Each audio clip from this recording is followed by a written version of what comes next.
ಸುದೀರ್ಘವಾಗಿ ಹೋರಾಟವನ್ನು ಮಾಡ್ಕೊಂಡು ಬಂದಿದ್ದೇವೆ. ಜಂಗಮನ ಕೋಟೆಯ ರೈತರು ಹೆದರಬೇಕಾಗಿಲ್ಲ. ರೈತರು ನೀವು ಧೈರ್ಯವಾಗಿರ್ಬೇಕಾಗಿದೆ. ಬಿಡದಿಯ ರೈತರು, ಜಂಗಮಕೋಟೆ ರೈತರು. ಆದ್ರೆ ರೈತರಲ್ಲಿ ಒಗ್ಗಟ್ಟು ಅತಿ ಮುಖ್ಯ. ಇಲ್ಲಿ ಒಗ್ಗಟ್ಟಿನ ಕೊರತೆ ಇದೆ. ರೈತರನ್ನು ಇಬ್ಬಾಗ ಮಾಡುವಂತ ರಾಜಕಾರಣಿಗಳು ರೈತರನ್ನ ಒಡೆಯುವಂತ ಕೆಲಸವನ್ನ ಡಿವೈಡ್ ಅಂಡ್ ರೂಲ್ ಮಾಡ್ತಾ ಇದ್ದಾರೆ. ನಾನು ನಿಮಗೆ ಮನವಿಯನ್ನು ಮಾಡ್ತಾ ಇದ್ದೇನೆ.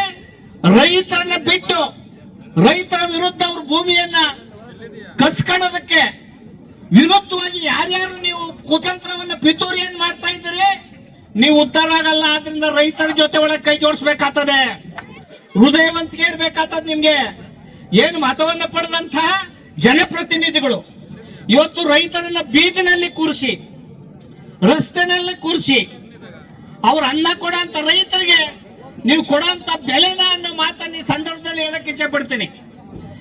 ನೀವು ಮತವನ್ನ ಪಡೆಯುವಂತ ಸಂದರ್ಭದಲ್ಲಿ ರೈತರ ಬಾಧಗಳಿಗೆ ಎರಗಿ, ರೈತರ ಮತವನ್ನ ದರೋಡೆ ಮಾಡಿ ವಿಧಾನಸೌಧದಲ್ಲಿ ಹೋಗಿ ಕೂತ್ಕೊಂಡು ರಿಯಲ್ ಎಸ್ಟೇಟ್ ದಂಧೆಯನ್ನು ಮಾಡೋದ್ರ ಮೂಲಕ ರೈತರ ಭೂಮಿಗಳನ್ನ ಯಾರ್ಯಾರು ಕಸ್ಕೊಂತ ಇದ್ದೀರಿ ಅವ್ರಿಗೆ ನಾನು ಕಿವಿ ಮಾತನ್ನು ಹೇಳ್ತಾ ಇದ್ರೆ, ಪ್ರತಿ ವರ್ಷ ರೈತರು 16% ರೈತರು ಭೂಮಿಯನ್ನ ಕಳ್ಕೊಂಡು ವಲಸೆ ಹೋಗ್ತಾ ಇದ್ದಾರೆ. 9 ಕೋಟಿ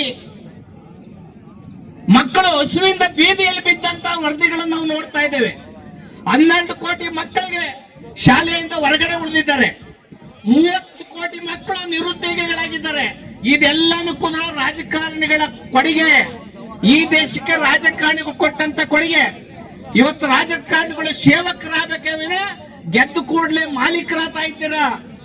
ನೀವೇನು ಭೂ ಮಾಲೀಕರು ಮತ್ತೆ ಹಣವಂತರು ಸಹಸ್ರಾರು ಕೋಟಿ ಹಣವನ್ನ ಮಾಡೋದ್ರ ಮೂಲಕ ಈ ದೇಶವನ್ನ ಬರ್ಬಾದ್ ಮಾಡಿದ್ದೀರಾ. ಇವತ್ತು ಕರ್ನಾಟಕದಲ್ಲಿ 7.5 ಲಕ್ಷ ಕೋಟಿ ಸಾಲ ಇದೆ ಕರ್ನಾಟಕದ ಮೇಲೆ. ಒಬ್ಬೊಬ್ಬ ರೈತನ ಮೇಲೆ ಎಷ್ಟು ಸಾಲ ಇದೆ ಅನ್ನೋದನ್ನ ಜನರು ಅರ್ಥ ಮಾಡ್ಕೋಬೇಕಾಗಿದೆ. ಇಡೀ ಇಂಡಿಯಾದಲ್ಲಿ 200 ಲಕ್ಷ ಕೋಟಿ ಸಾಲವನ್ನ ವರ್ಷಿದ್ದಾರೆ ಜನದ ಮೇಲೆ. ಈಗ ನೀವು ಆಡಳಿತ ಮಾಡ್ತಾ ಇದ್ದೀರಾ, ಈ ದೇಶವನ್ನು ಹರಾಜಾಗ್ತಾ ಇದ್ದೀರಾ. ಇವತ್ತು ರೈತರ ಭೂಮಿಯನ್ನ ಕಸ್ಕೋಬೇಕು, ಸ್ವಾಧೀನ ಮಾಡ್ಕೋಬೇಕು ಅಂತ ಸಂವಿಧಾನದಲ್ಲಿ ಎಲ್ಲೂ ಅವಕಾಶ ಇಲ್ಲ. ಸಂವಿಧಾನದ ಕಾಲಂ 32ರ ಪ್ರಕಾರ ನ್ಯಾಯಾಲಯಗಳೇ ಸ್ವಾಧೀನ ಪಡಿಸ್ಕೊಂಡ್ರೆ ರಕ್ಷಣೆ ಕೊಡಬೇಕು ಅಂತ ಇದೆ. ಆದ್ರೆ ತಿದ್ದುಪಡಿಗಳನ್ನು ತರೋದ್ರ ಮೂಲಕ ಫಂಡಮೆಂಟಲ್ ರೈಟ್ಸ್ ಅನ್ನ, ಏನು ಭೂಮಿಯ ಮೂಲಭೂತ ಹಕ್ಕನ್ನು ಕೂಡ ತಿದ್ದುಪಡಿ ಮಾಡೋದ್ರ ಮೂಲಕ ಇಡೀ ರೈತರ ಭೂಮಿಗಳನ್ನ ಕಸ್ಕೊಳ್ಳೋದ್ರ ಮೂಲಕ ರೈತರನ್ನ ಬೀದಿಗೆ ಹಾಕ್ತಾ ಇದ್ದಾರ. ರೈತರು ಆತ್ಮಹತ್ಯೆ ಮಾಡ್ಕೊಂತ ಇದ್ದಾರೆ. ಇಡೀ ಇಂಡಿಯಾದಲ್ಲಿ 1 ಲಕ್ಷ ರೈತರು ಒಂದು ವರ್ಷಕ್ಕೆ ಆತ್ಮಹತ್ಯೆ ಮಾಡ್ಕೊಂಡ ವರದಿಯನ್ನು ನೋಡಿದ್ದೇವೆ. ಕರ್ನಾಟಕದಲ್ಲಿ 3,500 ರೈತರ ಆತ್ಮಹತ್ಯೆಗಳನ್ನ ಮಾಡ್ಕೊಂಡಿದ್ದಾರೆ.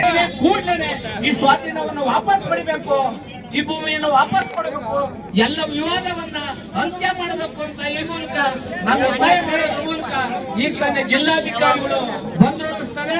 ಅವರು ಸರ್ಕಾರಕ್ಕೆ ಸೇತುವೆಯನ್ನ ಕಟ್ಟೋದ್ರ ಮೂಲಕ ಏನು ಜಂಗಮಕೋಟೆ ಭೂಮಿಯನ್ನ ಸ್ವಾಧೀನ ಕೈಬಿಡೋದಕ್ಕೆ ಅವರು ತಕ್ಕ ಪರಿಹಾರವನ್ನು ಸೂಚಿಸಬೇಕಂತ ನಾನು ಮನವಿ ಮಾಡ್ಕೊಳ್ಳೋದ್ರ ಮೂಲಕ ಈಗ ಅದನ್ನು ಕುರಿತು ನಮ್ಮ ನಾಯಕರಾದ ಚಂದ್ರಶೇಖರ್ ಜಿ ಅವರು ಮಾತಾಡ್ತಾರೆ.